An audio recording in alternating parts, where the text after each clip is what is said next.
कहते हैं। समय कलश में कहा है कि ये जो रागादि भाव कर्म हैं ये किसी ने नहीं किए, है ना। ऐसा नहीं है, क्योंकि ये कार्यभूत हैं। अब ये किसी ने नहीं किए हैं, वहाँ पर एक अपेक्षा लगी है। रागादि आत्मा के त्रिकाली स्वभाव में नहीं है, परंतु पर्याय में नए नए भाव ये जीव स्वयं करता है। तत्वार सूत्र में आया है ना, औदैहिक भावों को जीव का स्वयं तत्व कहा है, यानी वह आत्मा का कार्य है। ये रागादि भाव हो रहे हैं, यह आत्मा का कार्य है। ये रागादि भाव आत्मा ने किए हैं, आत्मा की पर्याय है, यह उसका कार्य है। वह कार्य कर्ता के बिना होता नहीं है। इसलिए आत्मा की पर्याय रूपी जो कार्य है उसका कर्ता तो स्वयं आत्मा है। इसलिए रागादि भाव कार्य नहीं है, ऐसा नहीं है, और ऐसा और उन्हें किसी ने किया नहीं है, ऐसा भी नहीं है। तथा वे जीव और जड़ प्रकृति इन दोनों का कर्तव्य नहीं है। समयसार कलश में आया ना ये कि जीव और जड़ प्रकृति इन दोनों का मतलब मिला जुला कार्य नहीं है, क्योंकि जीव और जड़ प्रकृति अगर इकट्ठे होकर ये रागादि भाव करेंगे तो उनका फल जैसे जीव भोगता है तो वो जड़ को भी भोगना पड़ेगा, लेकिन जड़ तो कभी इसको भोग ही नहीं सकता, है ना। आत्मा स्वयं अपने अपराध से इन रागादि या क्रोधादि विकारी भाव करता है। हाँ, कर्म उनमें निमित्त हैं, परंतु वास्तव में दोनों इकट्ठे होकर रागादि भाव करें तो जो भाव कर्म का फल सुख दुख आदि है ना, तो वह कर्म को भी भोगना पड़े, लेकिन ऐसा तो होता नहीं है। फिर उदाहरण दिया कि जैसे हल्दी और फिटकरी दोनों के मिश्रण से लाल रंग होता है ना, वैसे ही कर्म और जीव मिलकर रागादि करते हैं, ऐसा कोई माने तो यह बात मिथ्या है। हल्दी और फिटकरी में भी दोनों के परमाणु अपनी अपनी योग्यता से लाल रंग रूप परिणमते हैं। ऐसा नहीं कि हल्दी ने फिटकरी को लाल कर दिया हो या फिटकरी ने हल्दी को लाल कर दिया हो। उन दोनों के परमाणुओं में अपनी उस पर्याय रूप यानी लाल रंग रूप होने की क्षमता है, योग्यता है। उसी प्रकार आत्मा स्वयं पर्याय में विकार करता है, कर्म विकार नहीं कराता। अन्यमति मानते हैं कि ईश्वर करता है और जैनी ऐसा मानते हैं कि कर्म के कारण विकार होता है। तो दोनों की तो ये एक जैसी मान्यता हो गई, एक ही जाति की हो गई। इस कारण से दोनों ही मिथ्या दृष्टि हैं। अन्यमति तो अपने दोष में किसी ईश्वर को कर्ता रूप में मानता है, और ये जैनी जो है वो अचेतन जड़ को पुद्गल को अपने भावों का कर्ता मानता है। इसलिए यह तो अन्यमति की मान्यता से भी बहुत विपरीत मान्यता वाला हुआ। बिल्कुल, वो तो भी भगवान को मान रहा है, ये तो पुद्गल को ही मानने लग गया। तथा रागादि अकेली अगर कर्म प्रकृति का कार्य होता तो कर्म तो अचेतन है ना, और विकारी भाव चेतन है, क्योंकि जीव में होते हैं। इसलिए उन भावों का कर्ता जीव स्वयं ही है, और वे रागादि भाव जीव का ही कर्म है। कारण कि भाव कर्म तो चेतना का अनुसारी है, चेतन बिना नहीं होता। माने जहाँ जहाँ आपको राग देखने को मिलेगा वहाँ वहाँ पर जीव होगा, लेकिन जहाँ जहाँ पुद्गल होगा वहाँ वहाँ पर वो राग नहीं होगा, है ना। क्योंकि पुद्गल तो ज्ञाता नहीं है, उसको इमोशंस भी नहीं है, फीलिंग भी नहीं है। इस प्रकार रागादि भाव जीव में होते हैं। अब यहाँ पर कोई कहे कि रामचंद्र जी तो 6 महीने तक लक्ष्मण भैया की मृतक देह को लेकर घूमते थे, तो ये सब तो चारित्र मोह कर्म के कारण था, लेकिन यह नितांत खोटी बात है। अरे आत्मा की रागादि पर्याय के और कर्म की अचेतन पर्याय के तो अत्यंता भाव है भाई, दोनों के बीच में अत्यंता भाव रूपी वज्र की मोटी दीवार, मोटा किला बीच में पड़ा हुआ है। इसलिए कर्म की पर्याय के कारण आत्मा के विकारी भाव नहीं होते। समझ में आना। आत्मा स्वयं अपने स्वभाव को भूलकर रागादि रूप परिणमता है। यदि वह स्वभाव का भान करके उसमें लीन हो जावे तो ये रागादि भाव होंगे ही नहीं। रामचंद्र जी 6 महीने तक घूमते थे तो तो उस दौरान जब वो अपने स्वरूप में गए होंगे तब तक उनको राग आदि भाव नहीं हुए होंगे, और स्वरूप से बाहर होते ही वो पर द्रव्यों पे उनकी दृष्टि गई, और इस प्रकार के उस रूप अस्थिरता जन्य प्रभु दोष भारी, खटकती है रागादि परिणति विकारी। तो जो रागादि में कर्म को कारण मानता है उसने व्यवहार रत्नात्रय जो राग है उसे कर्म के कारण माना है ना। अब जिसने ऐसा माना कि व्यवहार के कारण निश्चय प्रकट होता है, मैं दया दान भक्ति करके, पूजा करके, चावल चढ़ा के, अर्घ चढ़ा के और सम्यक दर्शन प्रकट कर लूंगा, तो उसने क्या माना कि इन व्यवहार कारणों से या इन जड़ क्रियाओं से निश्चय प्रकट होगा, ऐसा स्वीकारा है। तो भाई ये तो मिथ्या मान्यता है, क्योंकि निश्चय से निश्चय प्रकट होता है, व्यवहार से निश्चय प्रकट नहीं होता है। ये जीव अपने विकार में तो अपनी स्वतंत्रता पूर्वक विकार करता है। कोई कहे कि दो हाथ से ताली बजकर आवाज होती है, तो यह बात भी नितांत खोटी है, क्योंकि एक हाथ दूसरे हाथ को स्पर्श भी नहीं करता, और जो आवाज होती है वो उस जगह के परमाणु भाषा वर्गणा रूप परिणमित होते हैं, हाथ के कारण नहीं होते हैं, बल्कि उस स्थान पर भाषा वर्गणा के जो परमाणु हैं वो आवाज रूप भाषा रूप परिणमित होते हैं। उनकी अवस्था उनके कारण उस समय होती है। देखो इसका मैं उदाहरण दूं, वैक्यूम होता है, वैक्यूम जिसमें बिल्कुल भी पार्टिकल्स नहीं हो, हवा भी नहीं हो, बिल्कुल भी ऐसा, तो उसमें तुम ताली बजाना, आवाज ही नहीं आएगी। स्पेस में अर्थ के बाहर है ना, आवाज नहीं आती, बिल्कुल आवाज नहीं आती, अर्थ के बाहर निकल जाता हूँ, क्योंकि वहाँ हवा नहीं है। वैक्यूम सही है ऑलमोस्ट, है ना, तो वहाँ आवाज नहीं आएगी, वहाँ पार्टिकल्स नहीं है। वैसे तो वहाँ पे भाषा वर्गणा के वैसे परमाणु नहीं है। जहाँ जहाँ पर अगर ताली बजाने से आवाज आती होती तो वहाँ पर जो एस्ट्रोनॉट है वहाँ पे भी आवाज आनी चाहिए थी, है ना। परंतु उस स्थान पर भाषा वर्गणा के परमाणु हैं, उनकी अवस्था उनके कारण उस समय होती है। इसी प्रकार आत्मा और पुद्गल कर्म एकत्रित होकर रागादि करते हैं, ऐसा नहीं है, बल्कि आत्मा स्वयं जैसे रागादि भाव करता है वैसे होते हैं, क्योंकि विकार तो चेतन का अनुसरण करके होता है, आत्मा स्वयं अनुसरे तो होता है। कर्म रागादि में अनुसरण नहीं करते, रागादि कर्म की भूमिका में नहीं होते। तात्पर्य यह है कि रागादि तू स्वयं करता है वैसे होते हैं, परंतु कर्म के कारण नहीं होते हैं। हाँ, उस समय कर्म उपस्थित रहता है, तो निमित्त नैमित्तिक संबंध तो हो सकता है, लेकिन दोनों में ऐसी कार्य कारणपना नहीं है, कर्ता कर्मपना नहीं है, दोनों ही स्वतंत्र हैं। तो ये निश्चित होता है। समझ में आया? संसार पुण्य पाप आत्मा के बिना नहीं होते। संसार अवस्था हो जाए, पुण्य पाप हो जाए, ये आत्मा के बिना नहीं होते। जड़ कर्म अथवा शरीर में वे भाव नहीं होते हैं। पुण्य किसको होता है? जीव को होता है या शरीर को होता है? जीव को होता है ना। संसारी अवस्था किसकी है? इस जीव की है संसारी अवस्था।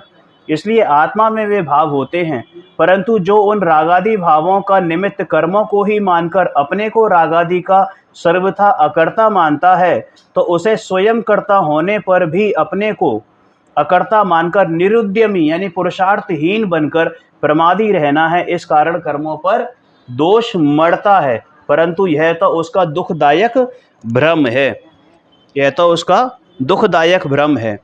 आत्मा स्वयं विकार करे और दोष कर्म के ऊपर डाले तो वह प्रमादी होकर मिथ्या दृष्टि रहता है। कहते हैं ना, स्वयं तो मेहनत बना रहना चाहता है और दोष कर्मों पर डालता है। हमारी आदत है ना, ब्लेम गेम खेलने की आदत है कि हम गलती हमारी होती है और हम दूसरे पे ठीकरा फोड़ देते हैं कि साहब उसने किया है। तो बस ऐसी ही आदत इस जीव की अनादि से चलती आ रही है। पंडित बनारसी दास जी कहते हैं कि दो द्रव्य इकट्ठे होकर एक परिणाम नहीं करते और एक द्रव्य से दो भिन्न परिणाम नहीं होते, एक समय में दो भिन्न परिणाम नहीं होते। इसलिए कर्म के कारण दोष होता है ऐसा मानना खोटी बात है। आत्मा स्वयं स्वतंत्र रूप से मतलब अपने से ही विकार करता है, अपने अपराध अपराध करता है ना, स्वयं की रुचि करके अंतर्लीनता करे, तो फिर इस अपराध का नाश होता है, इस विकार का नाश होता है। ऐसा श्रद्धान करना। जो ऐसा मानता है कि कर्म के निमित्त के कारण विकार होता है, वह निश्चय और व्यवहार दोनों में ही आभासी है। क्या? दोनों में ही, ना तो उसे निश्चय की खबर है ना उसे व्यवहार की खबर है। कर्म प्रेरक होकर राग नहीं कराता, माने कर्म खुद से राग नहीं कराते, बल्कि जो अज्ञानी है, फिर भी जो अज्ञानी मूढ़ दृष्टि है, वो क्या मानता है कि कर्म प्रेरक होकर ये जबरन राग कराता है, इसलिए वह घोर मिथ्या दृष्टि है। समझ में आया ना? तो समयसार कलश में क्या आया है कि जो जीव रागादि की उत्पत्ति में पर द्रव्य का ही निमित्तपना मानता है, वे जीव शुद्ध ज्ञान से रहित हैं, उनकी अंध बुद्धि है। तो ऐसे जीव मोह नदी को पार नहीं कर सकते, उनका मोह क्या नहीं हो सकता? नाश को प्राप्त नहीं हो सकता। राग द्वेष आत्मा में होते हैं, उनमें कर्म निमित्त हैं, ठीक है ना, मतलब उनमें कर्म निमित्त हैं इसलिए होते हैं।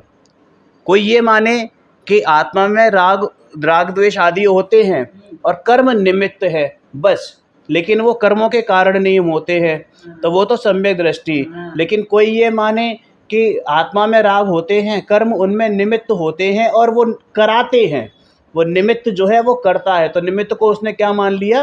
कर्ता मान लिया, उपादान मान लिया। उसे भाई सच्चा ज्ञान नहीं है।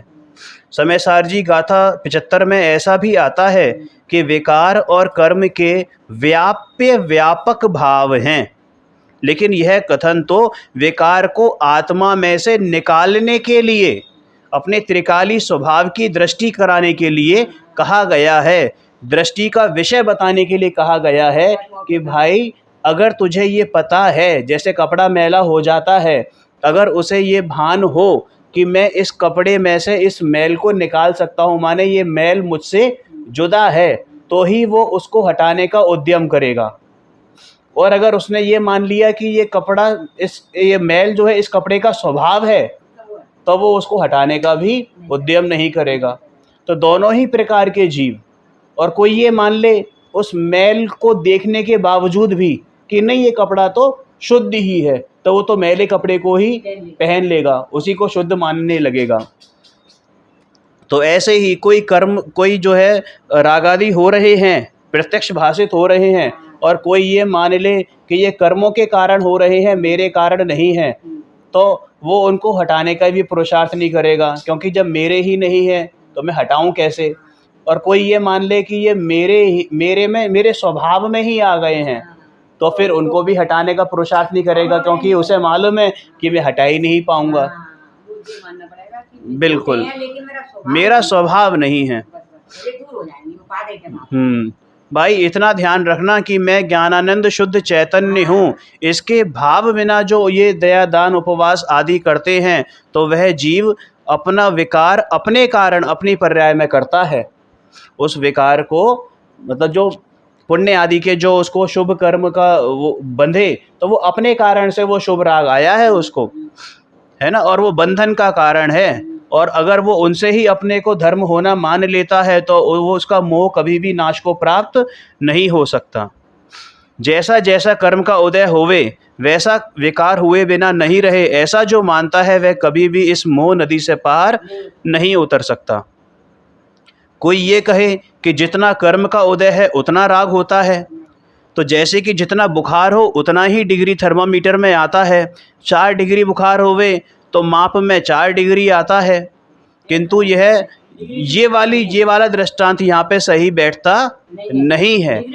हाँ, क्योंकि जो कर्म है वो थर्मामीटर है और राग आदि मेरा बुखार है। वो जो कर्म आदि दिखाई दे रहे हैं वो राग आदि के कारण नहीं है, लेकिन जितना जितना तेरे में राग आदि है उतना उतना वो सामने कर्म दिखाई देते हैं, उपस्थित होते हैं। लेकिन ऐसा नहीं है कि थर्मोमीटर में डिग्री बढ़ गई है इसलिए तेरे को बुखार है, थर्मोमीटर में डिग्री बढ़ गई है इसलिए तेरे को बुखार है। हाँ, और ऐसा भी नहीं है कि जितना तेरे को उदय में आया उतना ही तेरे को उस रूप करना है। बिल्कुल बिल्कुल बिल्कुल। जैसे स्फटिक में जैसा रंग आए वैसी ही झाइयाँ दिखाई देती हैं, उसी प्रकार जैसा कर्म का उदय हो तदनुसार विकार होता है। लेकिन यह महान भूल है भाई। जो ऐसा मानता है वह अंधा है, वह उसे सम्यक श्रुत ज्ञान नहीं है, उसका मिथ्यात्व भाव कभी नष्ट नहीं होता। एक समय भी कर्म के प्रभाव के कारण से विकार करना पड़ता है, ऐसा जो मानता है उसके किसी भी समय आत्मा में पुरुषार्थ करके संसार से अभाव होने का अवसर नहीं रहता है, पुरुषार्थहीन हो जाएगा। इसलिए कर्म के कारण से आत्मा में विकार नहीं होता है, ऐसा मानना चाहिए। तथा जो आत्मा को सर्वथा ही अकर्ता मान लेता है, माने जो ये मान लेता है कि आत्मा तो बिल्कुल सर्वथा अकर्ता है, बख्श अबख्श का कोई ध्यान नहीं है, नीति अनीति का कोई भान नहीं है, न्याय अन्याय का कोई भान नहीं है, तो उनसे भैया कहते हैं कि समय सर्व विशुद्ध ज्ञान अधिकार में क्या कहा है, मतलब कि कर्म ही जगाते हैं, कर्म ही सुलाते हैं, परघात कर्म में हिंसा है, वेद कर्म से अभ्रम है, इसलिए कर्म ही करता है। ऐसा मानने वाले जैन को भी वहाँ पर सांख्य मति कहा गया है ना। सर्व विशुद्ध ज्ञान अधिकार में सांख्य मति, और सांख्य मति मानी मिथ्या दृष्टि है। वो दर्शनावरणी कर्म का उदय होवे तब नींद आती है, और क्षयोपशम होवे तो जागता है। ज्ञानावरणी कर्म का उदय होवे तो हमारा ज्ञानहीन होता है, क्षयोपशम होवे तो ज्ञान का उघाड़ होता है। ऐसा जो मानता है वो घोर सांख्यमति है, मिथ्या दृष्टि है। कर्म के दोष के कारण आत्मा की पर्याय में दोष 3 काल में भी होना संभव नहीं है। तथा वे कहते हैं कि हमारा हिंसा का भाव नहीं था, परंतु परघात कर्म का उदय आया इसलिए हिंसा हो गई। पुरुष वेद स्त्री वेद का उदय आता है तब हमको काम आदि का या विषय भाव होते हैं, इसलिए कर्म ही करता है। भाई तू जैन है और जैन होकर भी ऐसा मानता है तो तू सांख्यमति है। किसी पदार्थ का प्रभाव किसी दूसरे पदार्थ के ऊपर नहीं पड़ता है। अग्नि के प्रभाव का कारण कपड़ा जलता हो ऐसा नहीं है। अगर ऐसा हो तो फिर पानी में से भी लपटें निकलनी चाहिए थी, लेकिन पानी में से तो लपटें निकलती नहीं है, पानी तो नहीं जलता है ना। कपड़े की स्वयं की जलने की योग्यता है, कहते हैं ना कंबस्टेबल, जिनमें आग लगने की योग्यता है केवल वही जलते हैं। कपड़ा अपनी योग्यता के कारण जलता है। अतः कोई ऐसा माने कि कर्म के प्रभाव के कारण विकार होता है तो वह सांख्यमति जैसा है।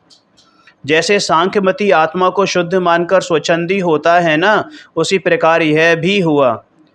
कोई वैराग्य लेके त्यागी हो जाए, लेकिन यदि कर्म के कारण विकार होता है ऐसा माने तो भैया वो वैरागी होने के बावजूद भी, त्यागी व्रति होने के बावजूद भी सांख्यमति है, उसमें और मिथ्या दृष्टि में कोई अंतर नहीं है।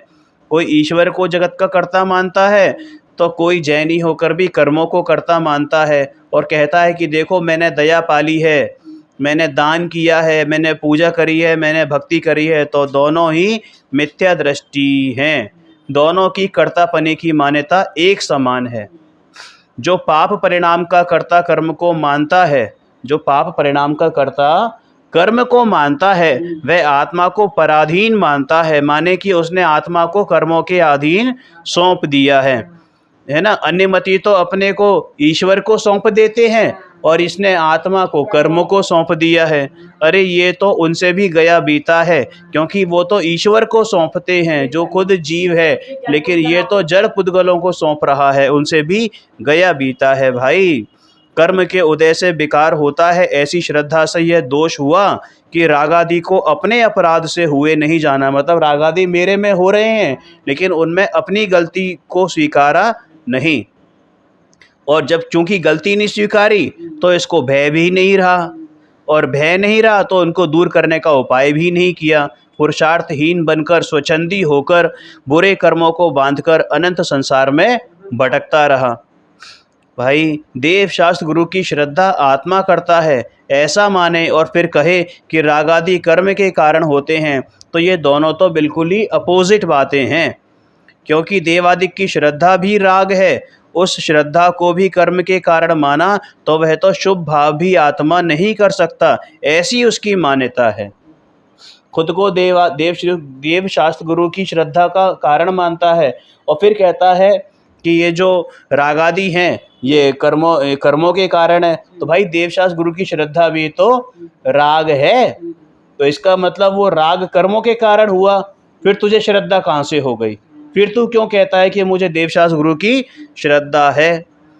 समझ में आया ना? तो ये भैया इसके हिसाब से तो ये शुभ भाव आत्मा ने नहीं किए हैं, उसकी ऐसी मान्यता है। इसलिए राग को कर्म का कारण माने तो राग दूर करके स्वभाव दृष्टि का अवसर नहीं रहता और स्वच्छंदी बन के घूमता है।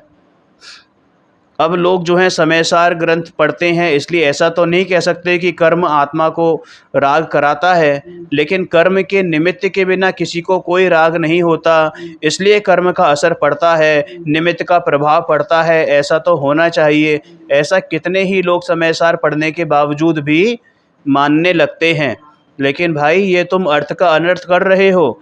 एक जीव दूसरे जीव पर कोई प्रभाव नहीं करता, तो एक द्रव्य दूसरे द्रव्य पर कैसे कोई प्रभाव कर सकता है? भाई एक भी पदार्थ पर कोई पर पदार्थ का प्रभाव कभी होता नहीं है। निमित्त नैमित्तिक संबंध में हमें कोई भी ऐतराज नहीं है, लेकिन निमित्त कारण नहीं होता, परमार्थ से कारण नहीं होता है ना। और उसको क्या होता है कि वो इस कारण कार्य को समझ नहीं पाता और इस कारण स्वच्छंदी होकर चार गति संसार में भटकता है। भाई ये कर्म तो अजीव कर्म है, अजीव है ना, अजीव तत्व है, और राग जो है आश्रव है। तो जिसने कर्म का कारण राग होना माना, उसने दोनों तत्वों को भिन्न नहीं माना। माने उसने क्या मान लिया कि अजीव और आश्रव दोनों सेम है, और आश्रव दोनों सेम तत्व हो गए। हाँ हाँ, अब उसने क्या, अगर देखो जो करता होगा उसका कर्म वो उसी, जो करता होगा उसका कर्म उसी जाति का होना चाहिए ना। रोटी, आटे में से रोटी बनी तो रोटी का जो जाति है वो आटा ही तो है। मिट्टी में से घड़ा बना तो जो घड़ा है वो भी तो मिट्टी ही है। तो ऐसे ही कर्म अगर इन रागादि का करता होते तो वो रागादि भी कर्म पुद्गल होने चाहिए थे, लेकिन ऐसा तो नहीं है, जबकि ये रागादि तो आश्रव हैं। क्या हैं?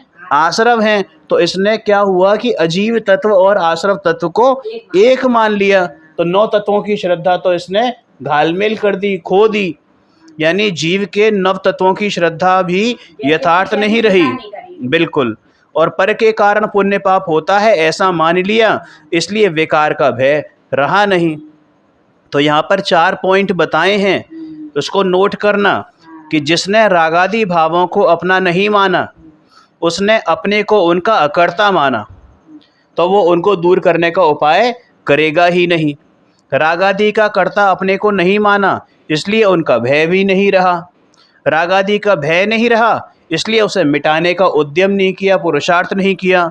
और पुरुषार्थ नहीं करेगा तो स्वच्छंदी बनकर खोटे कर्म बांधकर अनंत संसार में परिभ्रमण करता रहेगा। कर्मों को, रागादि को नहीं मानने का ये फल मिलेगा। बिल्कुल, इस जिम्मेदारी नहीं समझी कि मेरी कमजोरी से हो रहा है, हाँ अपराध से। हाँ, इस प्रकार स्वच्छंदी होकर अशुभ परिणाम करे, स्त्री आदि का संग करे, ब्रह्मचर्य तोड़े और कहे आत्मा तो शुद्ध है, तो वह जीव तो मूढ़ है, मिथ्या दृष्टि है।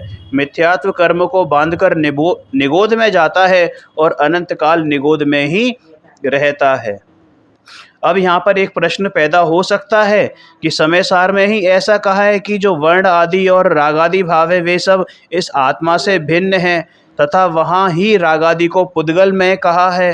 तो भाई बात सुन कि जहाँ जैसी अपेक्षा होती है वैसी समझनी चाहिए, क्योंकि जिनवाणी स्यादवाद में लिखी गई है, स्याद पतांके, समय सार जी में ही आया है ना, स्याद पतांके, स्याद पद से मुद्रित है ये जिनवाणी।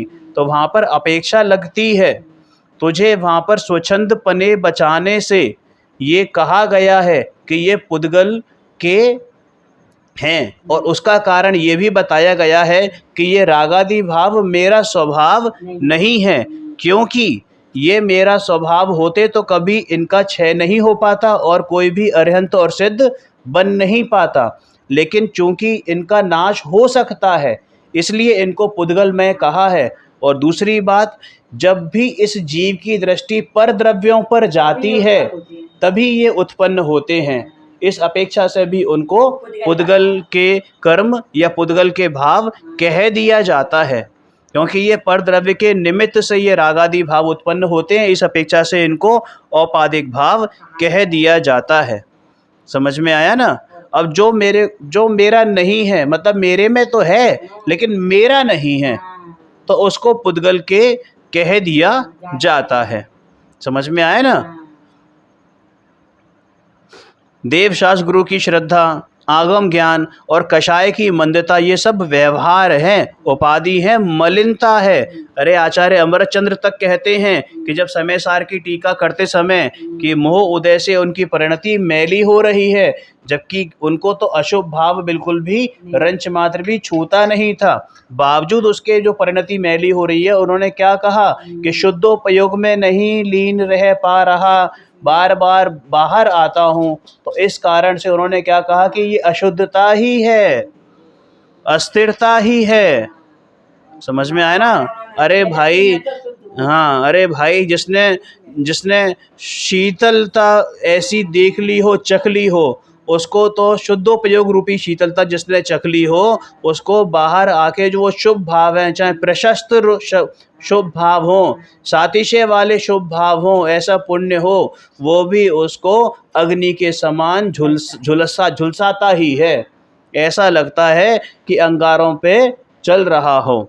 इतना उसको अंदर से खेद आता है कि मैं बाहर क्यों आया हूँ भाई। लेकिन जो अज्ञानी है उन पुण्य को क्या मान लेता है? भला मान लेता है, इसलिए उनके अभाव का पुरुषार्थ नहीं करता है।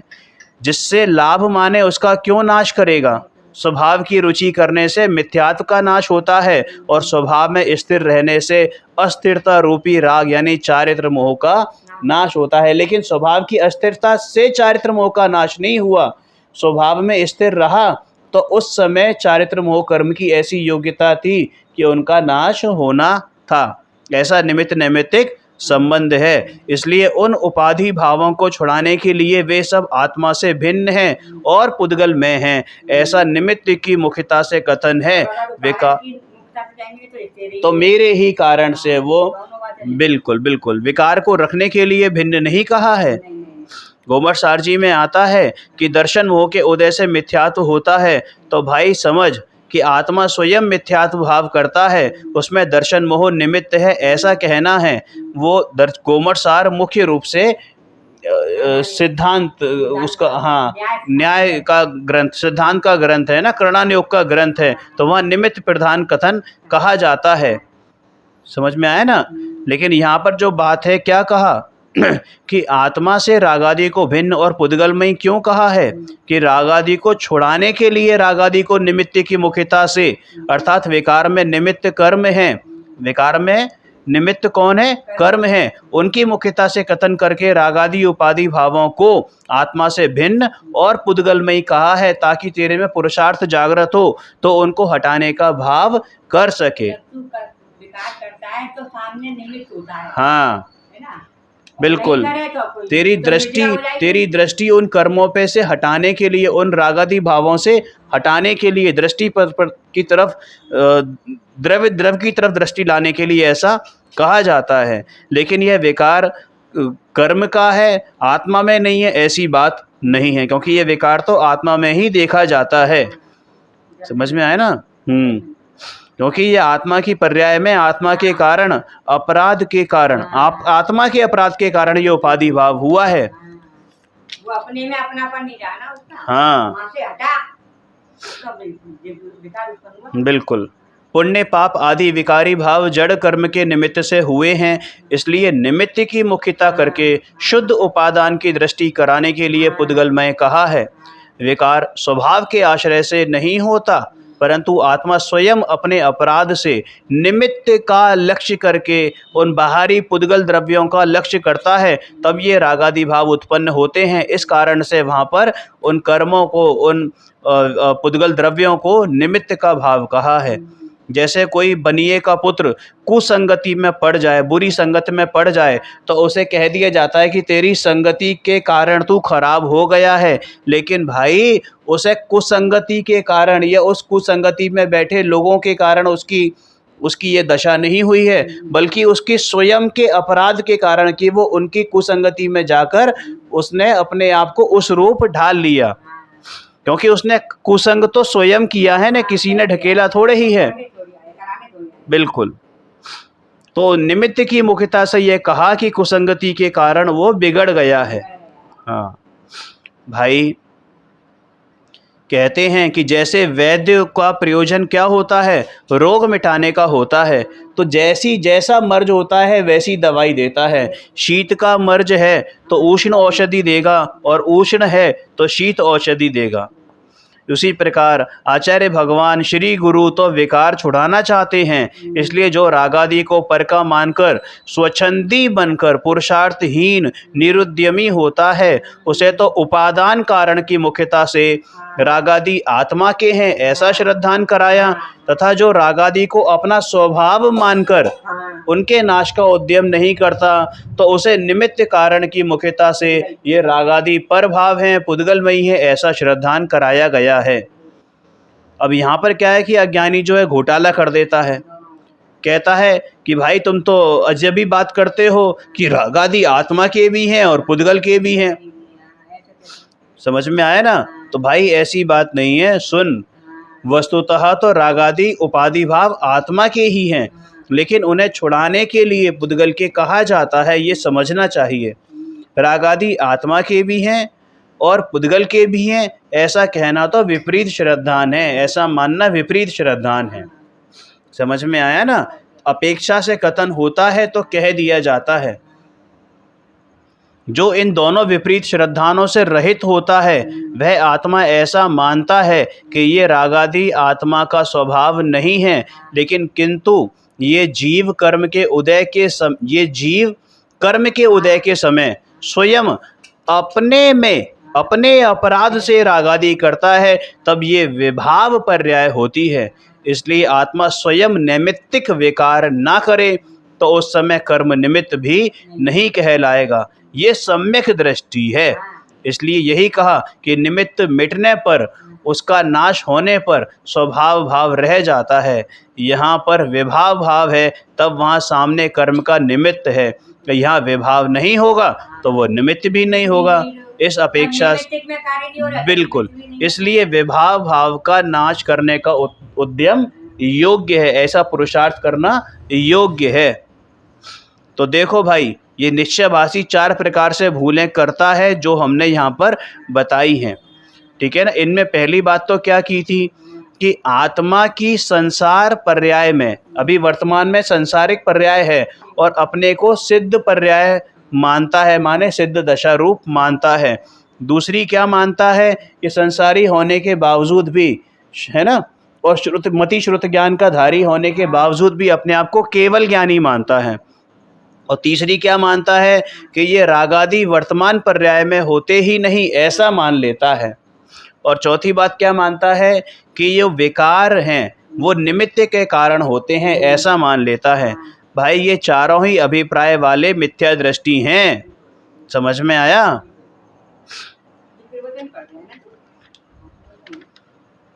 क्लियर है? हैं?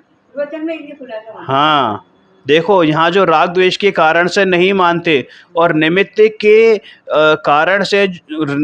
कारण से होते हैं ऐसा मानते हैं, मतलब जो विकारी परिणाम हैं वो आत्मा के कारण से ना मानकर निमित्त कारण से या कर्मों के कारण से होना मानते हैं। उनकी भूल कैसी होती है, तो इस बात का प्रश्न उठाकर निर्णय कराते हैं। वह ऐसा मानता है कि कर्म के उदय हों तो वहाँ तक राग का नाश का उद्यम नहीं होता, मतलब जहाँ पे कर्म का उदय हो वहाँ पे वो राग के नाश का उद्यम कर ही नहीं सकता। तो भाई फिर उद्यम क्यों करे, कैसे करे? तो कहते हैं कि भाई एक कार्य होने में अनेक कारणों की आवश्यकता होती है। तो ऐसे ही 5 समवाय होते हैं, 5 समवाय में एक कार्य तेरे बस में है, तो जो बुद्धिपूर्वक कार्य हो, बुद्धिपूर्वक, तो वो तेरे बस में है, तू वो कर। है ना। अबुद्धि पूर्वक के कारण स्वयं मिले, जब मिलेंगे तब वो हो जाएगा स्वयं। और जब वो बुद्धि पूर्वक कार्य करेगा तो ऐसा हो ही नहीं सकता कि जो अबुद्धि पूर्वक कारण है वो मिले ही नहीं। तो यहाँ दो बातें करी हैं कि बुद्धि पूर्वक कारण को स्वयं उद्यम करके मिलावे, और अबुद्धि पूर्वक कारण तो अपने आप स्वयं मिल जाता है। फिर यहाँ पर पुत्र होने का एग्जाम्पल दिया है कि किसी को, आदमी को पुत्र की वांछा हो तो उसके पास क्या है कि भैया वो विवाह कर ले, बुद्धि पूर्वक विवाह करे। फिर अबुद्धि पूर्वक कारण तो क्या है, भवितव्य है। मिलना होगा मिले, अब वहां पर पुत्र, बिल्कुल, तो बुद्धि पूर्वक जो है उसने विवाह किया और उसके पुत्र हो जाएगा। अब अगर वो विवाह ही ना करे, वो ये सोच ले कि जब होना होगा विवाह तभी होगा, तो फिर कभी भी पुत्र होगा ही नहीं। उसी प्रकार विभाव अर्थात मिथ्यात्व आदि दूर करने का कारण बुद्धि पूर्वक तत्व की रुचि, ज्ञान और रमणता है। बुद्धि पूर्वक तत्व की रुचि यानी कि सम्यक श्रद्धा, ज्ञान यानी सम्यक ज्ञान, और रमणता माने सम्यक चारित्र है। मिथ्यात्व, अवृत्ति, प्रमाद, कषाय को दूर करने का कारण तो तत्व की रुचि, विचार और लीनता बुद्धि पूर्वक करना है। यानी ये आश्रमों की जो भेद बताए हैं इनको दूर करने का कारण तो बिल्कुल, यानी राग आदि को दूर करने का कारण तो ये तत्व निर्णय है। तत्व का विचार सम्यक दर्शन का कारण है। तत्व विचार और तत्व रमणता स्वयं पुरुषार्थ करे तो होती है। ऐसा पुरुषार्थ करे तब मोह कर्म का उपशम, क्षयोपशम या क्षय स्वयं हो जाता है, यानी उसमें ये निमित्त हो गए। मोह कर्म के उपशम आदि तो ये अबुद्धि पूर्वक होते हैं। अबुद्धि पूर्वक का अर्थ ऐसा है कि आत्मा का पुरुषार्थ जड़ कर्म का उपशम आदि नहीं कराता, क्योंकि मोह कर्म के उपशम आदि स्वयं से, अपनी ही योग्यता से होते हैं, अपने ही कारण से होते हैं। समझ में आया ना। अब जिसको आत्मा की रुचि हो, आत्मा का ज्ञान हो और रमणता करना हो तो वह तत्व आदि के विचार आदि का उद्यम करे तथा मोह कर्म के उपशम आदि का उद्यम करे तथा मोह कर्म के उपशम आदि स्वयं हो, तब राग आदि भी अपने आप दूर, मतलब अपने पुरुषार्थ से दूर होते हैं। अर्थात जब ये जीव तत्व आदि का विचार करता है, माने तत्व विचार करता है, तब मोह कर्म के उपशम आदि अवश्य होते हैं। यानी मोह का उपशम क्षय, बिल्कुल ऐसा निमित्त नैमित्तिक संबंध है। लेकिन कोई ये माने कि आत्मा के पुरुषार्थ के कारण मोह कर्म के उपशम आदि होंगे, तो ऐसा नहीं होते। इसलिए अबुद्धि पूर्वक स्वयं तो उनका अभाव होता है, बिल्कुल, हाँ ऐसा कहा है, ठीक है ना। निमित्त मिटने पर रागादि भी नहीं होते, निमित्त मिटने पर, क्योंकि जब वो अब जो उपादान कारण है वो ही नहीं रहा तो अब निमित्त भी नहीं रहेंगे। समझ में आया ना। तो भाई बुद्धि पूर्वक रागादि का नाश होता है, तब कर्म का निमित्त स्वयं उसके कारण से उपशम आदि, उपशम आदि का मतलब उपशम, क्षय उपशम या क्षय हो जाता है। बिल्कुल, उसका तात्पर्य यह है कि आत्मा तत्व आदि विचार पूर्वक सम्यक दर्शन आदि का पुरुषार्थ करता है, सम्यक दर्शन का पुरुषार्थ करता है, तब आत्मा के पुरुषार्थ के बिना कर्म के उपशम या क्षय स्वयं उसके कारण से हो जाते हैं, कर्मों के क्षय अपने योग्यता के कारण। बिल्कुल ऐसा निमित्त नैमित्तिक संबंध है, परंतु निमित्त मिटने पर रागादि का नाश होता है और तत्व आदि का विचार होने पर कोई ये माने कि मोह कर्म का उपशम होता है, तो ऐसा नहीं है, क्योंकि दोनों में से एक दूसरे का कारण कार्य संबंध नहीं है, कर्ता कर्म संबंध नहीं है। कितने ही लोग इस कथन को पढ़कर गड़बड़ करते हैं कि कर्म के कारण विकार होता है और विकार के नाश के कारण कर्म का अभाव होता है। भाई ये भ्रम है, और उस बात को स्पष्ट करते हैं कि आत्मा पुरुषार्थ पूर्वक तत्व विचार आदि करता है और कर्म तो अपने कारण से नष्ट होते हैं, कर्म के उपशम आदि स्वयं होते हैं। उस समय आत्मा पुरुषार्थ पूर्वक राग आदि का नाश करता है, ऐसा कहना है। देखो दोनों का समय एक होता है, लेकिन दोनों के परंतु दोनों एक दूसरे के कारण होते हैं, ऐसा नहीं मान लेना। ऐसा कर्ता कर्म संबंध नहीं है, निमित्त नैमित्तिक संबंध तो है, लेकिन ऐसा कर्ता कर्म संबंध नहीं है। आत्मा अपने सन्मुख हो और कर्म का अभाव नहीं हो, ऐसा हो ही नहीं सकता। जब आत्मा पुरुषार्थ करता है तब कर्म का नाश स्वयं होता है। अरे यहाँ तो कर्म और आत्मा के विकार के निमित्त नैमित्तिक संबंध है। यह बताने के लिए मोह कर्म के उपशम आदि स्वयं होते हैं, तब राग आदि दूर होते हैं, ऐसा कहा है। जीव का सही डायरेक्शन में पुरुषार्थ हो, अपने स्वयं सन्मुखता हो, तो ऐसा हो ही नहीं सकता कि वो रागादि भाव दूर ना हो और वो कर्म का निमित्त भी वहाँ पर जीव का अपने में अपनापन होगा, तो वो कर्म का निमित्त भी वहाँ पर नहीं रहेगा। यानी कर्म के उपशम और क्षय आदि होएंगे। एक कहावत भी है कि जब कोई किसी चीज़ को शिद्दत से चाहे तो सारी कायनात उसे मिलाने में जुट जाती है। तो भाई तेरा पुरुषार्थ अगर सच्चा है तो पांचों समवाय मिले बगैर रहेंगे ही नहीं। लेकिन तेरे को सिर्फ तेरा पुरुषार्थ करना तेरे हाथ में है, बाकी तो सब अबुद्धि पूर्वक हैं। तो निर्णय करना है। बिल्कुल। और पुरुषार्थ का मतलब है तत्व विचार, वस्तु स्वरूप की खबर, वस्तु स्वरूप का सम्यक ज्ञान। ये ठीक है ना? बिल्कुल बिल्कुल बिल्कुल। व्यवस्था कर्मों ने संभाल रखी है, उनकी अपनी जाने। अरे वो अपनी जाने, हमें क्या मतलब है उससे? कर्म संभाले नहीं संभाले, कर्म मेरे साथ है ही नहीं, कुछ नहीं चले। हमारा कुछ चलता ही नहीं है। तो इस प्रकार का पुरुषार्थ, और जो ये कहता है ना, ये माने कि बाकी व्यवस्था कर्मों ने संभाल रखी है, वो भी मिथ्या दृष्टि है कि भाई कर्म तो अपना काम कर रहे हैं, तुझे क्या दृष्टि है कि वो क्या संभाल रखी है क्या नहीं संभाल रखी है। अब कहते हैं ना कि हमारा जो घर का कचरा है हम घर के बाहर फेंक दें, फिर उसे कौन ले जा रहा है? कोई सूट पहन के आ रहा है, या कोई नंगा आ रहा है, या कोई गंदी गाड़ी में आ रहा है, या रॉयल्स रॉयस में आ रहा है, उससे तुझे क्या मतलब है? कहाँ ले जा रहा है, कहाँ, तुझे क्या मतलब है उससे? समझ में आया ना? बस तेरा तो काम एकमात्र पुरुषार्थ तत्व विचार है, तो उसके सम्य दर्शन प्रकट होता है। बिल्कुल बिल्कुल। कोई कहे कि हम तो ऐसा विचार करते हैं लेकिन कार्य होता नहीं दिखता, तो भाई तूने कार्य ही नहीं किया है, क्योंकि हाँ प्रॉपर नहीं किया उसने। प्रॉपर जो पुरुषार्थ होना चाहिए आगम के अनुसार, गुरु के आज्ञा अनुसार, वैसा उसने पुरुषार्थ नहीं किया है। यदि कार्य नहीं दिखता तो समझना चाहिए कि जो तत्व विचार आदि रूप कारण हैं वह उन्हें जानता ही नहीं है। बुद्धि पूर्वक यथार्थ तत्व विचार आदि करने वाले के अबुद्धि पूर्वक मोह कर्म के उपशम आदि होते ही होते हैं। कर्म के उपशम आदि स्वतः स्वयं से होते हैं। आत्मा का पुरुषार्थ कर्म में काम नहीं करता। कोई कहता है कि मैं भक्ति करता हूँ, दया दान करता हूँ, आदि का पुरुषार्थ करता हूँ, लेकिन फल कुछ दिखता ही नहीं है, तो भाई ये पुरुषार्थ नहीं है, ये तो तूने अपने और कर्म बांध लिए हैं। हम ये नहीं कह रहे कि तू ये मत कर, लेकिन इनमें जो तूने कर्तापना मान रखा है, इनको धर्म मान रखा है, ये घोर मिथ्यात्व है, क्योंकि तेरा पुरुषार्थ विपरीत है, इसलिए यथार्थ कार्य होता नहीं दिखता है। जब आत्मा बुद्धि पूर्वक सम्यक दर्शन प्रकट करता है तब मोह कर्म के उपशम आदि स्वयं होते हैं, और जब पुरुषार्थ पूर्वक स्वभाव में लीन होता है और आंशिक शुद्धता प्रकट करता है तो अप्रत्याख्यानावरण कर्म का अभाव स्वयं से होता है। और जब आत्मा का पुरुषार्थ और बढ़ता जाता है, स्वभाव लीनता बढ़ती जाती है, तो प्रत्याख्यानावरण कर्म का भी अभाव स्वयं से होता है। समझ में आया ना? इसलिए जीव का कार्य तो केवल एकमात्र रत्नात्रय यानी सम्यक रत्नात्रय का बुद्धि पूर्वक पुरुषार्थ करना है, और जब जीव ऐसा पुरुषार्थ करता है तब मोह कर्म का उपशम क्षयोपशम अथवा क्षय स्वयं की अपनी योग्यता से होता है।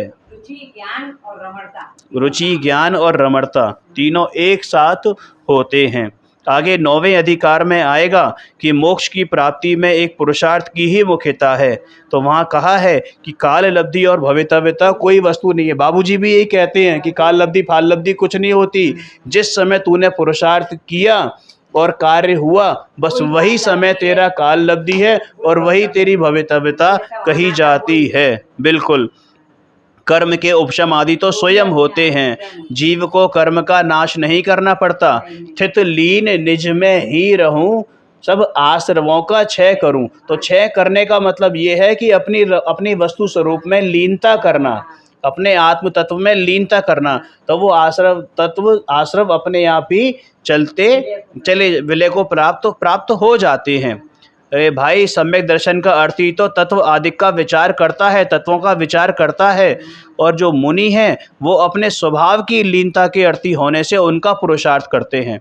इसका अपने स्वभाव का पुरुषार्थ करते हैं, लीनता का पुरुषार्थ करते हैं, विशुद्धि को बढ़ाने का पुरुषार्थ करते हैं। तब उस प्रकार के मोह कर्म के उपशम आदि स्वयं होते हैं, ऐसा निमित्त नहीं। आत्मा और कर्म ये दोनों भिन्न भिन्न पदार्थ हैं। आत्मा जीव तत्व है, जीव द्रव्य है, और कर्म पुद्गल द्रव्य है। इसलिए आत्मा का पुरुषार्थ तो बुद्धिपूर्वक क्या है, तत्व आदि का विचार करना है, लेकिन कर्म के नाश का पुरुषार्थ आत्मा कर नहीं सकता। यहाँ तत्व आदि के विचार को बुद्धिपूर्वक कारण कहा है। और जो मोहनीय कर्म है, दर्शन मोहिनीय, चारित्र मोहिनीय है ना, और उसमें भी मुख्यतः चूँकि मिथ्या दृष्टि की सापेक्षता से कथन चल रहा है, तो दर्शन मोहिनीय का जो उपशम है वो स्वयं होता है, इसलिए उसको अबुद्धिपूर्वक कारण कहा है। इस प्रकार दो कारण होने पर रागादि का नाश होता है, ऐसा सिद्ध किया है। अब परंतु जो है मोह कर्म का जो उपशम है, कोई ये माने कि मोह कर्म के उपशम के कारण राग आदि का नाश होता है, तो ऐसा नहीं है। यहाँ तो एक कार्य होने में दो कारण सिद्ध किए हैं। इस प्रकार दो कारण कौन कौन से? दो कारण कौन कौन से? कि एक तो बुद्धिपूर्वक, ठीक है ना, और दूसरा अबुद्धिपूर्वक। लेकिन यहाँ पर कोई किसी के द्वारा किसी और का कारण कार्य हो जाए, ऐसा नहीं है। इस प्रकार जब आत्मा बुद्धिपूर्वक तत्व आदि का विचार करता है, तब अबुद्धिपूर्वक कर्म का उपशम स्वयं होता है, ऐसा समझना। लेकिन जो ये अज्ञानी जीव है ना, मिथ्या दृष्टि जीव क्या करता है कि शास्त्रों का आधार लेकर कर्म के कारण आत्मा में दोष होता है। अब वो कर्णानियोग को खोलकर बैठ जाता है, लेकिन उसे ये नहीं मालूम कि कर्णानियोग में निमित्त प्रधान कथन है। मिलेच्छ को मिलेच्छ की भाषा में समझाने के लिए ऐसे कथन कहे जाते हैं, है ना। लेकिन ये नहीं समझता वो कि आत्मा स्वयं विपरीत पुरुषार्थ करता है, और उसमें कर्म तो केवल निमित्त हैं, निमित्त मात्र हैं। इसलिए वे जीव निश्चयभाषी मिथ्या दृष्टि हैं।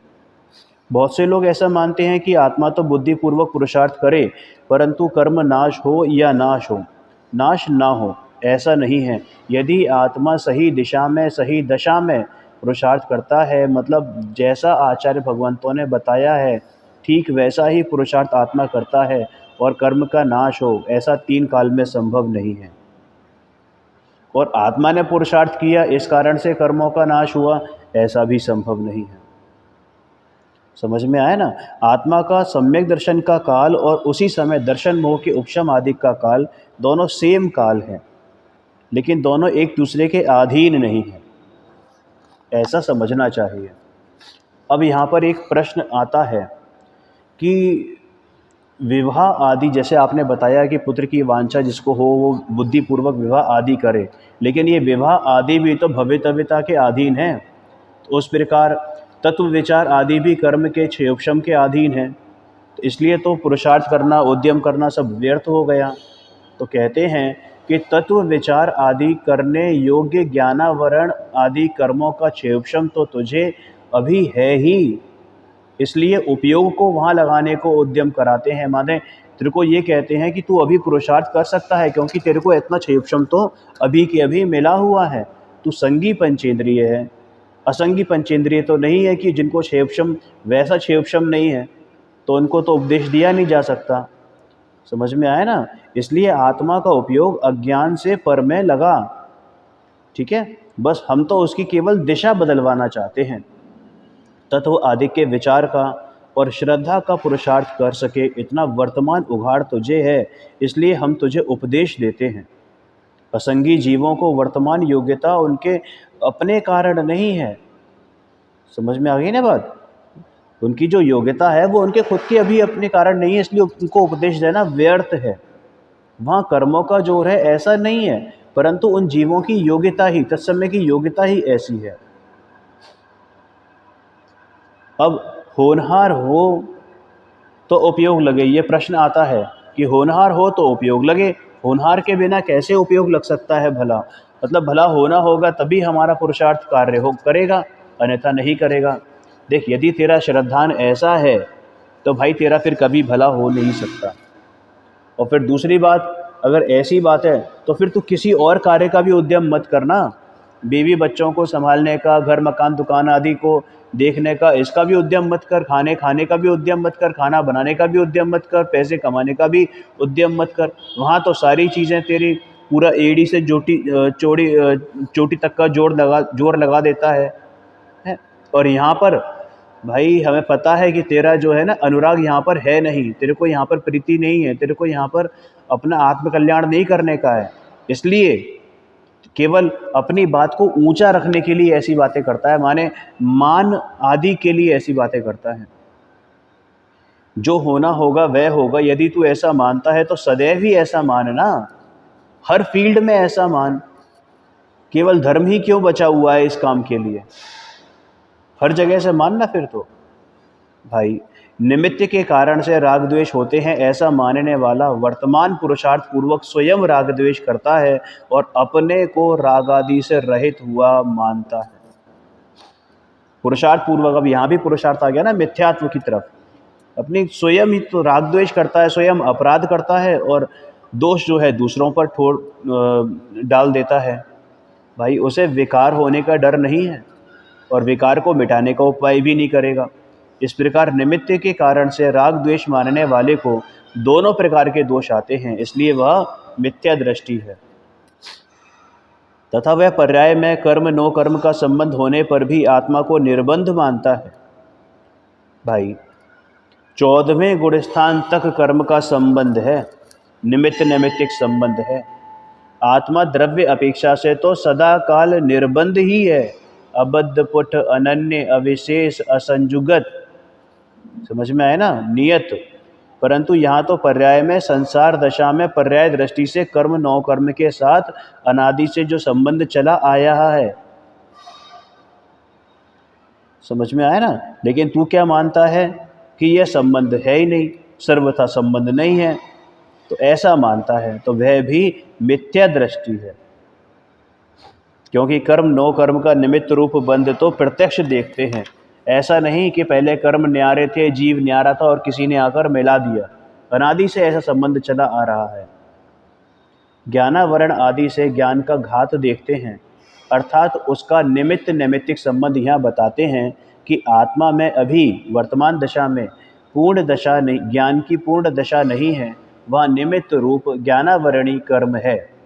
तथा आत्मा के और शरीर के भी निमित्त नैमित्तिक संबंध है, क्योंकि शरीर से उसके अनुसार होने वाली अवस्था देखते हैं। शरीर के हलन चलन के अनुसार आत्मा के प्रदेशों की अवस्था होती देखी जाती है। आत्मा की अवस्था में शरीर निमित्त तो प्रत्यक्ष दिखाई देता है ना, शरीर के कारण आत्मा की अवस्था होती है ऐसी बात नहीं है, लेकिन दोनों की अवस्था स्वतंत्र रूप से अपनी अपनी योग्यता से होती है। ऐसा ही निमित्त नैमित्तिक संबंध है। भाई मूल बात ये है कि वस्तु स्वरूप का भान किए बिना निमित्त नैमित्तिक संबंध, कर्ता कर्म संबंध, कारण कार्य संबंध की और 4 अभाव 5 भाव का संबंध, 5 भाव इनका ज्ञान करे बिना अगर तू शास्त्रों का स्वाध्याय करता है तो भाई तेरे को अर्थ का अनर्थ ही समझ में आएगा।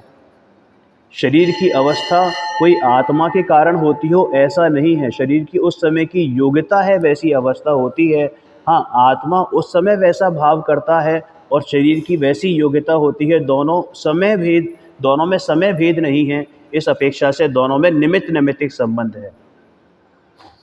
हाथ ऊंचा होता है तो आत्मा के प्रदेश भी तदनुसार ऊपर उठते हैं, लेकिन हाथ ऊंचा उठने से आत्मा के प्रदेश ऊपर उठे हों ऐसा नहीं है। आत्मा और हाथ यानी कि पुद्गल परमाणु और आत्मा यानी जीव तत्व, जीव द्रव्य, दोनों में क्या है, क्रियावती शक्ति है। तो दोनों में ही मूवमेंट करने की शक्ति है, क्रियावती शक्ति है, दोनों ही हलन चलन कर सकते हैं। समझ में आया ना। इसलिए ऐसा निमित्त नैमित्तिक संबंध है। यदि सर्वथा संबंध ना हो तो जो ये अवस्था दिखाई दे रही है शरीर की और आत्मा की, वो अवस्था दिखाई ना दे। भाई अभी के अभी तो सिद्ध बन जाएगा, सिद्ध ही है फिर तो। है ना, पर्याय में भी सिद्धि है, पर भी शरीर क्यों दिखाई देता है, ये जन्म मरण के दुख क्यों दिखाई देते हैं।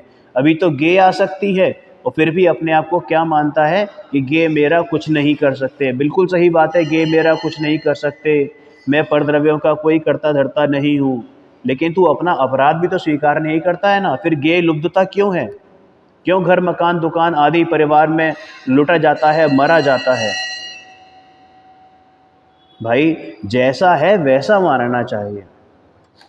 तेरे ज्ञान की सामर्थ्य कैसी है कि तू स्वयं पर प्रकाशक है। कैसा है? स्वयं पर प्रकाशक है। उसका विवेक ऐसा होता है कि द्रव्य दृष्टि से तो आत्मा में निमित्त नैमित्तिक संबंध है ही नहीं, लेकिन पर्याय दृष्टि से वर्तमान में कर्म नो कर्म के साथ सर्वथा निमित्त नैमित्तिक संबंध है, अभी है। लेकिन वो क्या मानता है कि भाई कि सर्वथा निमित्त नैमित्तिक संबंध है ही नहीं।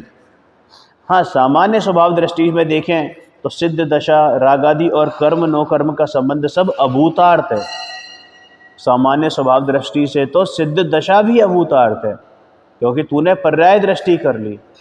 स्वभाव की दृष्टि देखेगा तो सिद्ध दशा भी अभूतार्थ नजर आएगी। समझ में आए ना? द्रव्य दृष्टि से ये सब कुछ नहीं है, लेकिन हाँ पर्याय दृष्टि से है, और ऐसा नहीं जाने तो एकांत है, वो भी मिथ्या एकांत। इसलिए जैसा है वैसा जानना चाहिए, तभी ज्ञान सम्यक होता है।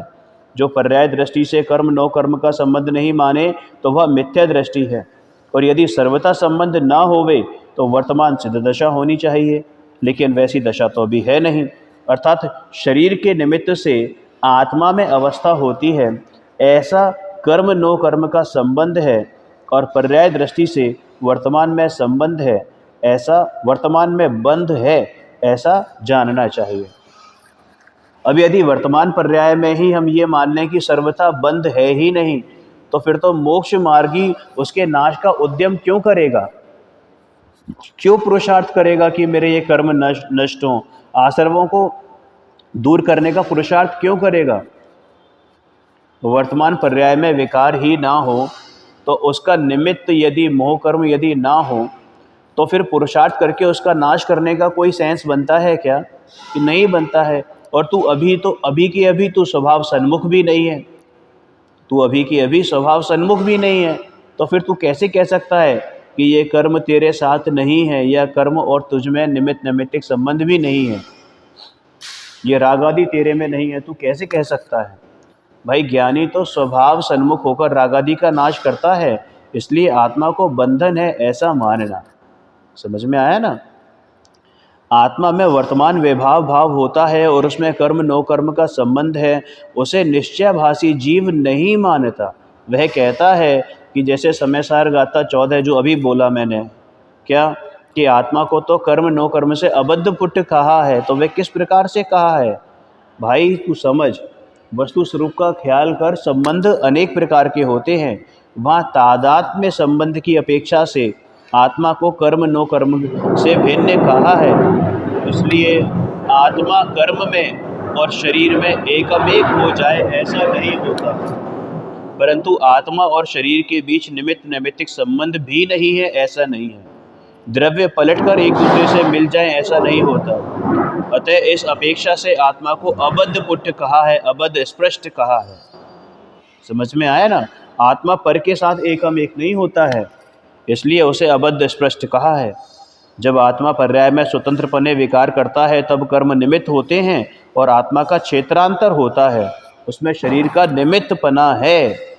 इसलिए निमित्त नैमित्तिक संबंध की अपेक्षा से आत्मा को बंधन है, और कर्म नो कर्म के निमित्त से आत्मा अनेक प्रकार की अवस्थाएं धारण करता है। अतः जो आत्मा को सर्वथा निर्बंध मानता है वह तो मिथ्या दृष्टि है। निमित्त नैमित्तिक संबंध सर्वथा छूट गया होवे तब तो सिद्ध दशा होनी चाहिए। अरिहंत परमात्मा के भी कर्म नो कर्म के साथ निमित्त नैमित्तिक संबंध है। शरीर तो उनका भी है ना, और औदैहिक भाव भी है, असिद्धत्व है। तो फिर तू कैसे कह सकता है कि अभी कि हमारे साथ हमारा कर्म के साथ बिल्कुल भी संबंध नहीं है। हाँ, द्रव्य दृष्टि से देखें, है ना, स्वभाव दृष्टि से देखें तो संबंध नहीं है, लेकिन पर्याय दृष्टि से अगर देखें तो भाई निमित्त नैमित्तिक संबंध तो है। यहाँ कर्म और शरीर के निमित्त से आत्मा को विकार होता हो या क्षेत्रांतर की क्रिया करता हो, ऐसी बात नहीं है। समझ में आया ना? यहाँ पर केवल निमित्त का कथन है।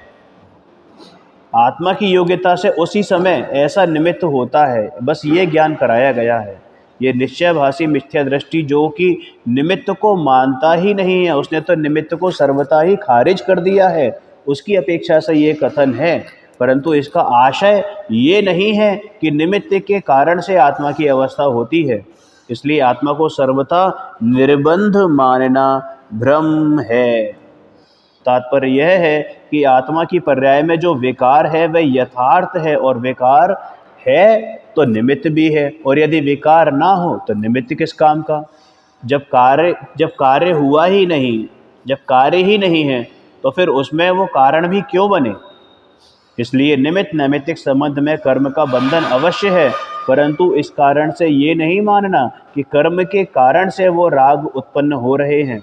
भाई ये आत्मा अपनी ही भूल से ये राग उत्पन्न कर रहा है, और ये राग जीव में ही हो रहे हैं, किसी पुद्गल द्रव्य में नहीं हो रहे हैं। समझ में आया ना?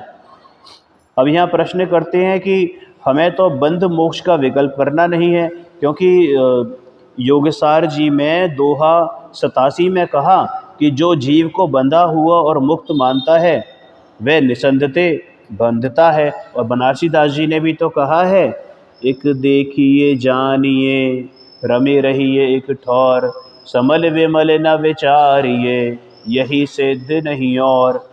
फिर तो भाई हमें तो बंध मोक्ष का विचार करना ही नहीं चाहिए। तो उससे कहते हैं कि जो जीव केवल पर्याय दृष्टि होकर बंध मुक्त अवस्था को ही, बंध मुक्त अवस्था की तरफ ही जिसकी दृष्टि लगी रहती है, उसको ही अपनी अवस्था माने अपना स्वभाव माने लेता है।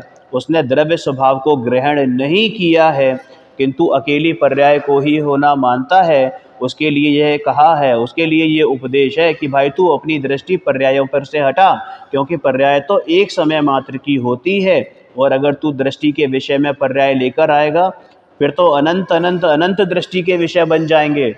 तू स्थिर कब रह पाएगा? स्वभाव स्थिरता के उद्देश्य के हेतु यह कथन कहे गए हैं। तुझे तेरे स्वभाव से मिलाने के लिए कथन कहे गए हैं, द्रव्य स्वभाव का भान कराने के लिए कथन कहे गए हैं। समझ में आया ना? अब कोई द्रव्य स्वभाव को जाने नहीं और अपने आप को सदा ही बंधा हुआ या सदा ही मुक्त माने, तो भाई ये ना तो सदा ही बंधा है और ना ही सदा ही मुक्त है। ये अपेक्षा से कथन कहे गए हैं। द्रव्य स्वभाव से देखोगे तो बिल्कुल बंधा नहीं है, और पर्याय स्वभाव से देखोगे तो हाँ अभी भी बंधन है। समझ में आया ना? बंध के नाश का कारण तो एक रूप एकमात्र त्रिकाली ज्ञायक स्वभाव है। उसे कहते हैं भाई अपनी दृष्टि त्रिकाली स्वभाव में लगा, क्योंकि उसमें बंध मोक्ष ऐसे दो भाव नहीं होते हैं, है ना? लेकिन पर्याय को भी स्वीकार कर, क्योंकि इससे पर्याय में भी अनेकता नहीं है। ऐसा कोई माने कि पर्याय में भी बंध मोक्ष नहीं है, तो भाई ये स्वीकार तो तुझे करना पड़ेगा कि पर्याय में तो अभी बंध है। और जब तू इस बंध का अभाव करेगा, माने अपने त्रिकाली ज्ञायक स्वभाव का भान करेगा, उसकी तरफ दृष्टि करेगा, तो डेफिनेटली कालांतर में जाके ये पर्याय में भी मुक्तपना प्रकट होगा। यदि वर्तमान पर्याय में सर्वथा ही बंध मोक्ष ना हो, यानी बंध है और उसका अभाव करके मोक्ष होता है, ऐसा ना माने, तो यह जीव बंधा है। यह किस लिए कहते हैं कि भाई बंध के नाश व मोक्ष की प्राप्ति का प्रयत्न भी किस लिए किया जाता है?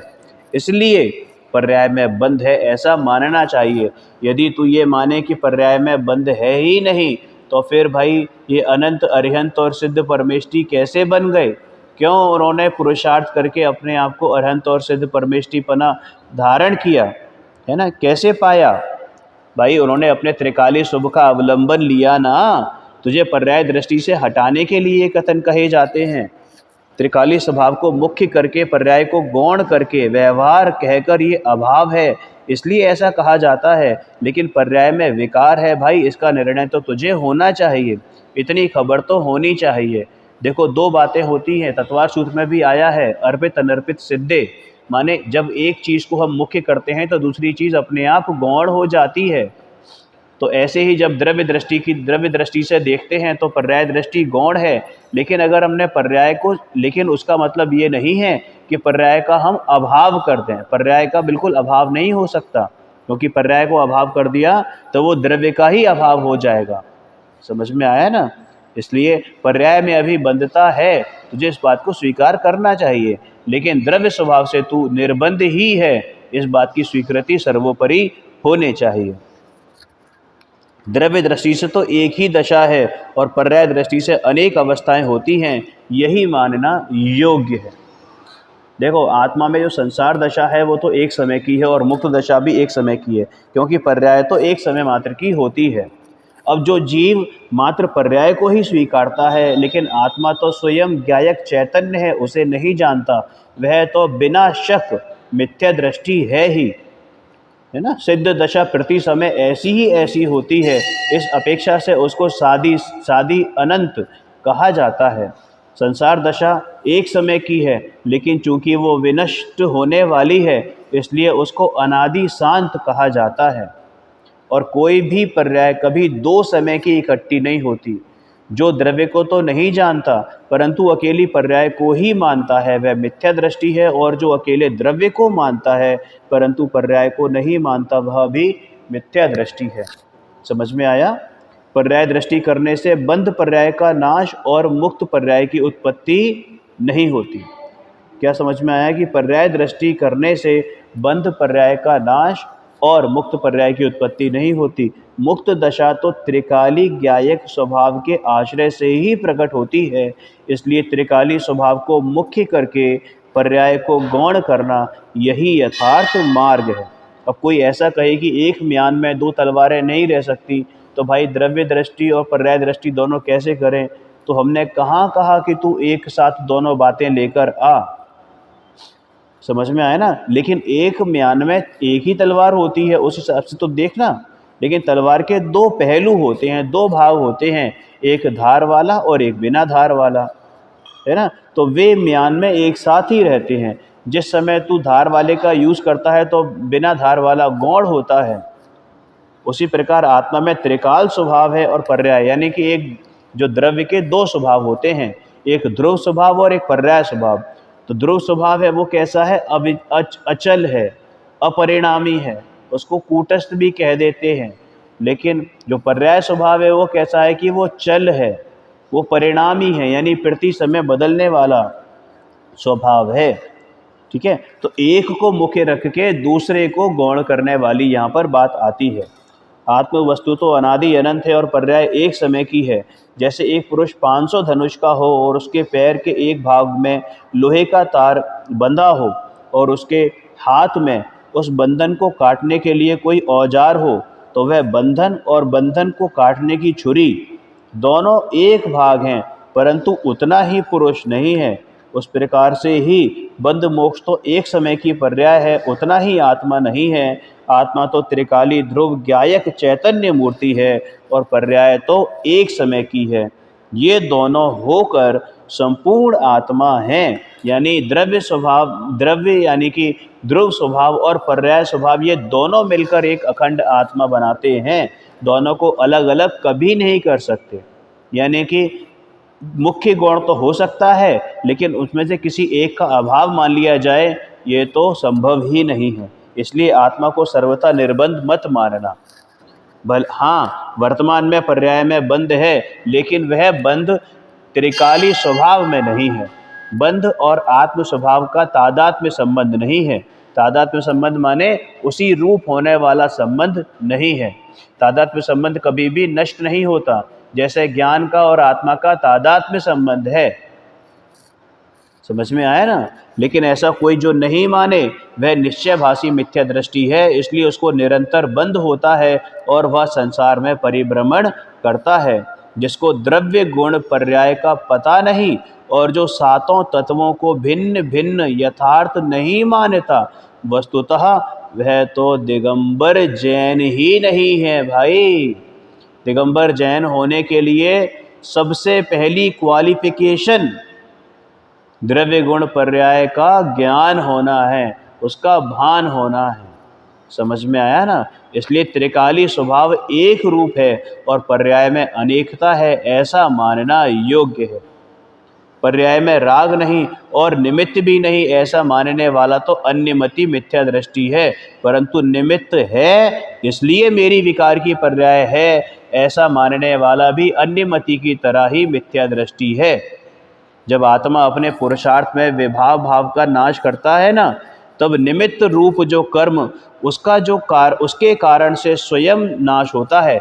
मतलब जो कर्म का नाश उसके स्वयं के कारण से होता है, आत्मा की स्वयं सन्मुखता या आत्मा के पुरुषार्थ के कारण नहीं होता है। लेकिन हाँ, आत्मा का पुरुषार्थ उसमें निमित्त होता है और कर्मों का उपशम उसमें नैमित्तिक होता है। या फिर दोनों तरफ दूसरी तरफ से लें तो कर्मों का उपशम निमित्त है और आत्मा में जो निर्मल दशा प्रकट हुई वो नैमित्तिक बनी। लेकिन निमित्त नैमित्तिक संबंध होने पर भी अगर कोई ये माने कि वह है ही नहीं, तो ये मानना तो मिथ्यात्व है। देखो भाई, ये स्यादवाद की वाणी है, अपेक्षा की वाणी है। यहाँ पर अपेक्षा लगाकर नए प्रमाण से समझकर ही अर्थ का भावार्थ निकाला जाता है। समझ में आया ना? यथार्थ अर्थ ग्रहण किया जाता है, एक पक्षीय बात नहीं होती है। हमारा तो जैन दर्शन का तो यही मत है, कौन सा? अनेकांतवाद। अनेकांतवाद के माध्यम से ही, यानी सम्यक अनेकांत के माध्यम से ही सम्यक एकांत की ओर जाया जाता है। केवली अरिहंत परमात्मा के भी निमित्त नैमित्तिक संबंध है। केवल ज्ञान पूर्ण ज्ञान है, उसमें गेय रूप से लोकालोक ज्ञान में निमित्त हैं, ऐसा मानना चाहिए। अतः यदि पर्याय में सर्वथा बंध मोक्ष ना हो और निमित्त रूप कर्म ना हो, तो आत्मा के अवलंबन से स्वभाव प्रकट होकर अनुभव होता है, ऐसा कहना भी संभव नहीं है। इसलिए पर्याय दृष्टि से आत्मा की अवस्था में मार्गण स्थान, गुण स्थान आदि अनेक प्रकार हैं, ऐसा जानना चाहिए। और जो सामान्य को स्वीकार करता है और विशेष को स्वीकार नहीं करता, वह निश्चयभासी है। और जो विशेष को ही स्वीकार करता है और सामान्य को स्वीकार नहीं करता, वह व्यवहाराभासी है। ये दोनों ही मिथ्या दृष्टि हैं। हाँ, जो सामान्य की स्वीकृति करे, माने सामान्य को मुख्य रखे और विशेष को गौण रखे, और जब ज़रूरत पड़ने पर विशेष को मुख्य रख के सामान्य को गौण करे, तो दोनों ही बातों में ये सम्यक ज्ञान झलकता है। अतः दोनों का सामान्य विशेष का यथार्थ ज्ञान करना चाहिए। इस निश्चय व्यवहार का यथार्थ ज्ञान करना प्रयोजन भूत है। समझ में आया ना?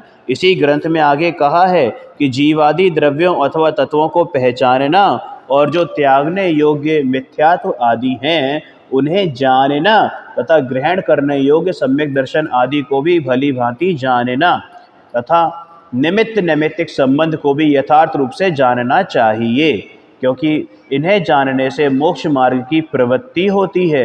नए प्रमाण युक्ति द्वारा वस्तु को जानना चाहिए, अतः अकेले निश्चय को ही नहीं मानकर दोनों नयों का ज्ञान करना चाहिए। किंतु जो अकेले निश्चय को ही स्वीकार करता है वह तो मिथ्या दृष्टि है। इस प्रकार अनेक प्रकार से केवल निश्चय नय के अभिप्राय से विरुद्ध श्रद्धा, ज्ञान और चारित्र को जो मानता है, जिनवाणी में तो नाना प्रकार की नए विवक्षा से किसी जगह कैसा और किसी जगह कैसा निरूपण किया है। एक ही शब्द के कई सारे अर्थ भी हो सकते हैं, भावार्थ हो सकते हैं। एक उदाहरण के तौर पे समझते हैं, जैसे पानी होता है, पानी, ठीक है, जब आप उसको पीते हैं, एक नॉर्मल, एक आम आदमी जब पीता है तो उसको पानी कहता है, लेकिन जब वही कोई संत महात्मा उसको पीता है तो क्या कहते हैं? आपने जल ग्रहण किया। समझ में आया ना? दोनों की जाति एक ही है, लेकिन भाव बदल गया।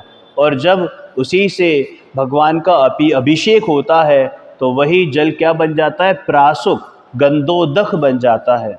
समझ में आया? क्लियर है? ठीक है, तो ऐसे भाव बदल गए। वही दोनों की जाति एक ही है, तीनों की जाति एक ही है। जो एक आम आदमी ने पानी पिया जो एक संत आदमी, संत महात्मा ने, सज्जन पुरुष ने जल को ग्रहण किया, जल पिया, और वही भगवान की प्रतिमा को स्पर्श करके जो वो प्रासुक जल था वो क्या बन गया? गंधोदक बन गया। समझ में आई ना बात? तो ऐसे ही भावों की प्रधानता है, जहाँ पर जैसा भाव हो उसको समझना चाहिए।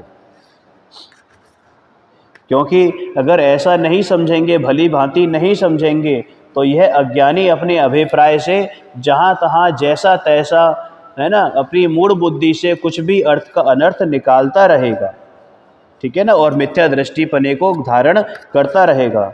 एकांत से एक ही पक्ष को वो ग्रहण करेगा। आत्मा की पर्याय में विकार है और उसमें निमित्त कर्म है, ऐसा जानना व्यवहार है, लेकिन उसे आदरणीय मानना वह व्यवहार नय का सच्चा ज्ञान नहीं है। निश्चय नय का विषय तो ये त्रिकाली ज्ञायक भगवान आत्मा, त्रिकाल ज्ञान स्वभाव, ज्ञायक एक भाव, एक ज्ञायक भाव है, ये चैतन्य स्वरूप है, और जो उसका आश्रय करता है वह विकार का नाश करता है। उसको निश्चय नय का यथार्थ ज्ञान हुआ कहा जाता है। अरे निश्चय नय आदरणीय है और व्यवहार नय जानने योग्य है, ऐसा समझना ही दोनों नयों का सत्यार्थ ज्ञान है। अब कोई कहे कि ये दोनों नय तो समकक्ष हैं, अतः निश्चय नय की तरह व्यवहार नय को भी आदरणीय स्वीकार करो ना, कि भाई यह बात सत्य नहीं है। पंडित बनारसी दास जी ने नाटक समयसार में क्या कहा? असंख्यात लोक परवान जे मिथ्यात भाव, ते व्यवहार भाव केवली युक्त है। जैसे कोई व्यवहार नय से लाभ मानता है, यानी कोई जीव जो व्यवहार नय से लाभ माने वह मिथ्या दृष्टि है। असंख्यात लोक प्रमाण जो मिथ्यात्व भाव हैं वे सब भाव व्यवहार भाव हैं। अरे ये स्वयं पंडित बनारसी दास जी का कथन है भाई, तुम उनको भी नहीं स्वीकारोगे तो अब तुम्हारी तो क्या ही बलिहारी कहें। अरे उस व्यवहार ने को आदरणीय मानने वाले को केवली भगवान साक्षात रूप से मिथ्या दृष्टि कहते हैं। व्यवहार है अवश्य, लेकिन वह जानने योग्य मात्र है, आदर करने योग्य नहीं है। किंतु यदि कोई माने कि व्यवहार है ही नहीं तो वह भी मिथ्या दृष्टि है, क्योंकि सम्यक दृष्टि व्यवहार को छोड़ने योग्य मानता है। तो व्यवहार है तभी तो छोड़ने योग्य है, और यदि व्यवहार हो ही नहीं तो फिर व्यवहार का कथन ही क्यों हो, व्यवहार को छोड़ने की बात ही क्यों करी जाए। इसलिए व्यवहार है यह मानना सम्यक ज्ञान है, हाँ उससे लाभ होता है यह मानना मिथ्या ज्ञान है। त्रिलोकीनाथ तीर्थंकर भगवंत तो ऐसा कहते हैं कि स्वभाव का आश्रय लेकर व्यवहार को छोड़ो, जबकि अज्ञानी कहता है कि व्यवहार का आदर करो। इसलिए अज्ञानी की बातें यथार्थ नहीं हैं। अरे आगम में तो सम्यक दर्शन ज्ञान चारित्र की एकता को मोक्ष मार्ग कहा है। सम्यक दर्शन ज्ञान चारित्राणी मोक्ष मार्ग। तो अब सम्यक दर्शन सम्यक ज्ञान में तो सातों तत्वों का यथार्थ श्रद्धान ज्ञान होना चाहिए, परंतु इसको कोई विचार ही नहीं है। तथा सम्यक चारित्र में राग आदि को दूर करना चाहिए, उसका भी इसको कोई उद्यम यानी पुरुषार्थ नहीं है। समझ में आया? सम्यक दर्शन प्राप्त करने के लिए सात तत्वों को बराबर जानना चाहिए, परंतु उन्हें निश्चयभासी नहीं जानता। जीव अजीव तत्व हैं, पर्याय में आश्रव आदि होते हैं, उनका स्वीकार उसको नहीं है। केवल एकमात्र आत्मा की बात करता है, पर आत्मा का सच्चा स्वरूप नहीं जानता है। आत्मा के आश्रय से राग का नाश होना चाहिए, उसका पुरुषार्थ करता नहीं है।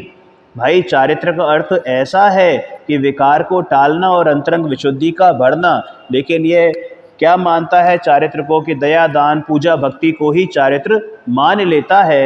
ये इसकी बहुत बड़ी भूल है। भाई एकमात्र अपने आत्मा को शुद्ध अनुभव करके मोक्ष मार्ग मानकर तू संतुष्ट हुआ है, लेकिन सम्यक दर्शन सम्यक ज्ञान सम्यक चारित्र की एकता होना ये मोक्ष मार्ग है, इसका तुझे भान नहीं है। भाई राग है तो उसका अभाव करके शुद्ध आत्मा का अनुभव कर, लेकिन यदि राग को तू सर्वथा ही अपने से अलग मान लेगा, माने पर्याय में भी अलग मान लेगा, तो फिर अभाव किसका करेगा, पुरुषार्थ किसका करेगा? शुद्ध आत्मा का अनुभव भी तू नहीं कर पाएगा।